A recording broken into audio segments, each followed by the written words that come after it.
On this table are lots of tech gadgets that helps me do my job, create videos for you guys. But the most important accessory on this table for a long while has been this notebook. And that is because every video starts with an idea, and usually I would write them down in this book before developing it into a video. So if you open this book, you are going to see video ideas, bureau ideas, a lot of things written in it. But then I got this tablet here, the reMarkable 2 tablet. And for about 2 weeks now, I have been using it with one question in mind. Can it finally replace this book?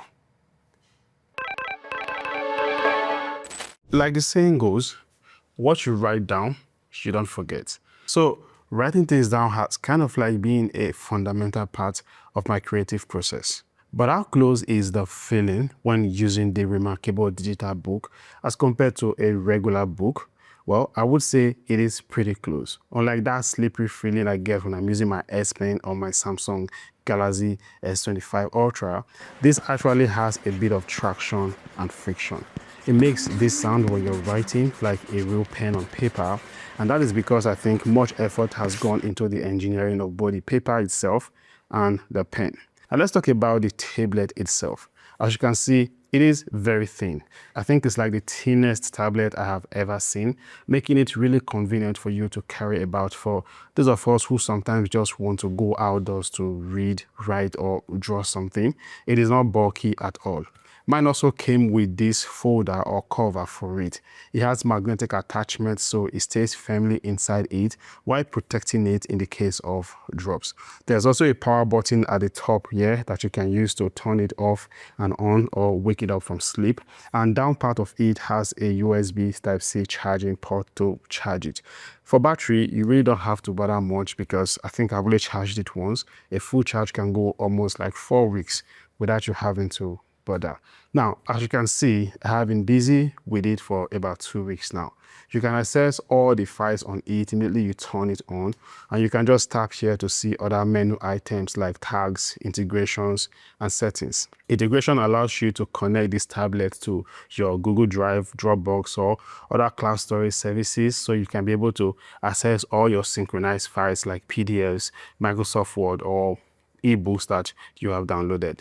You also have access to lots of writing templates, ranging from blank templates to checklists to storyboards or college book, which is like the one I use the most. And if you're not satisfied, you can even upload your own template to use, so you can just get the best out of this tablet.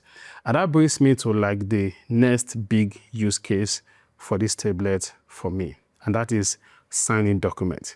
First, I have to download the app itself. Yes, there is a reMarkable app that you can use. Then make sure you connect the app on your phone and the tablet itself. Then just go to menu on the app, click on import, select any PDF or Word documents that you want to send or ebook that you want to send to the tablet itself. And in just a matter of seconds, it shows up. So you can open it up, sign on it, annotate, just do stuff with it. That is something I don't get to be able to do with my regular notebook.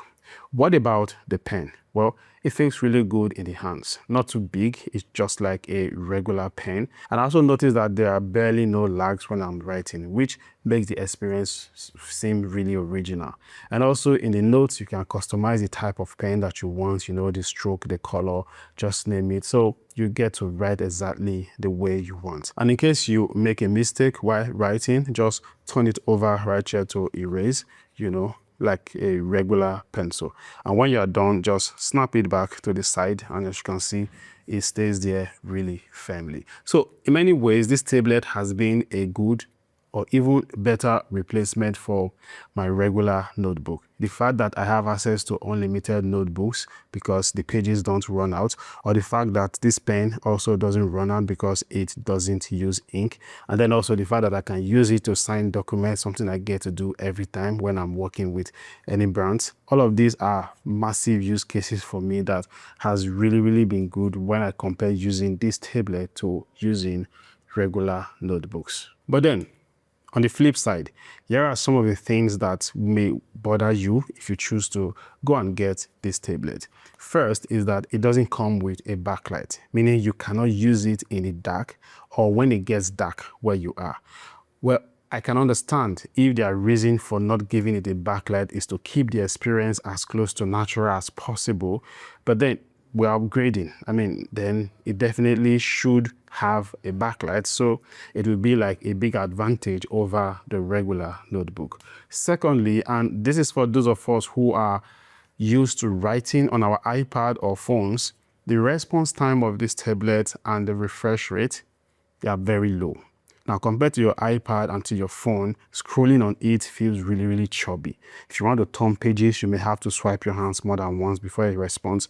And sometimes if you want to touch something, you have to like touch or tap on it multiple times. So response to tap is very slow and responsive at times. Thirdly, because these are gadgets, they bring about some kind of durability concerns.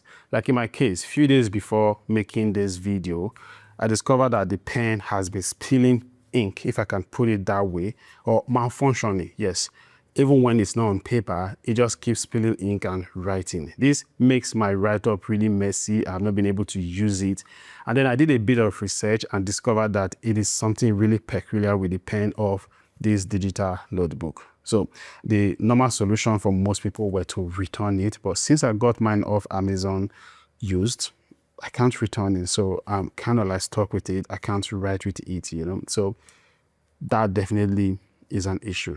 If you know how I can rectify that problem, please don't hesitate to drop your comments below. And lastly, the price.